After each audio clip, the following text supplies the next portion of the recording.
এখানে আর মাছগুলো নিয়ে নিয়েছি, এটা একটা বড় আর মাছের থেকে কেটে পিস করে নিয়ে আসা। এবার আমি দিয়ে দিলাম একটু লবণ, একটু হলুদ, আর দিয়ে দেবো একটু সরষের তেল। এটাকে এবার মাখিয়ে আমি রেখে দেবো কিছুক্ষণ। দিয়ে দিলাম সরষের তেল, আমি পুরো রান্নাটা সরষের তেলেই করব।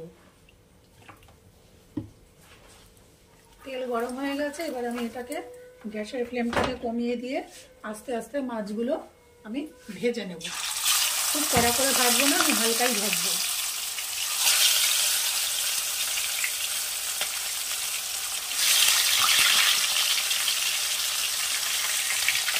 মাছটা ভাজা হয়ে গেছে, এবার এই মাছটাকে আমি তুলে রাখছি। ওই তেলেই আমি দিয়ে দিচ্ছি একটু কালো জিরের ফোড়ন,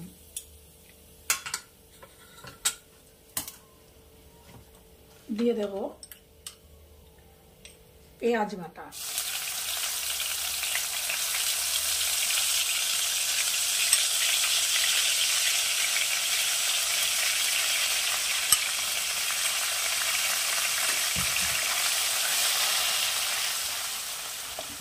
পেঁয়াজ কিছুটা সাঁতলে নেওয়ার পর আমি এখানে দিয়ে দিচ্ছি বড় 1 চামচ আদা রসুন বাটা।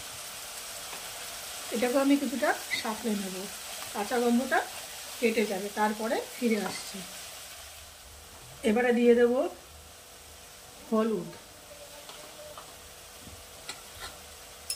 দেব সামান্য পরিমাণে লবণ,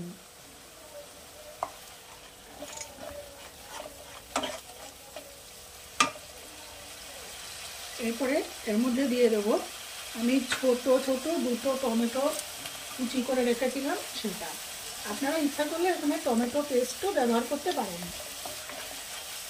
এটাকে আমি একটু ভালো করে কষিয়ে নেব। এরপরে দিয়ে দেবো কেটে রাখা কাঁচা লঙ্কা, এটাও ভালো করে আমি সাঁতলে নেব, কষিয়ে নেব। এবারে দিয়ে দেবো কাশ্মীরি লঙ্কা গুঁড়ো,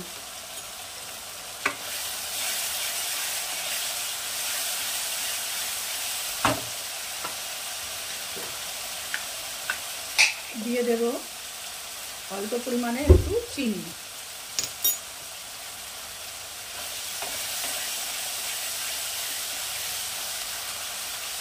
এবারে দেব সামান্য পরিমাণে জল। মশলাটাকে ভালো করে হওয়ার জন্য দিয়ে দিলাম সামান্য পরিমাণে জল।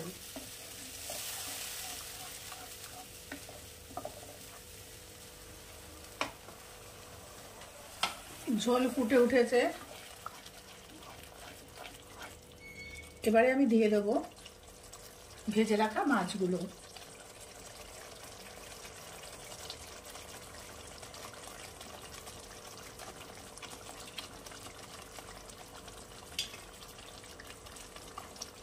এখনো এই মাছের আসল উপাদান দুটো দেওয়া হয়নি, একটু ঝোলটা ফুটে উঠলে আর একটু ফুটে উঠলে সবার শেষে ওই দুটো আমি উপাদান মেশাবো। ঝোল ফুটে উঠেছে, আমি মাছগুলো উল্টে দেব। এই মাছটা কিন্তু এই রান্নাটা ঝোল খায় না, এটা এরকম গা মাখা থাকে।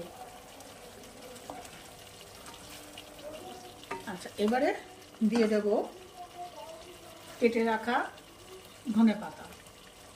ধনেপাতা আপনারা যদি কম খান, পছন্দ না করেন, অল্প দেবেন। নিজের স্বাদ অনুযায়ী সমস্ত উপাদানগুলো ব্যবহার করবেন।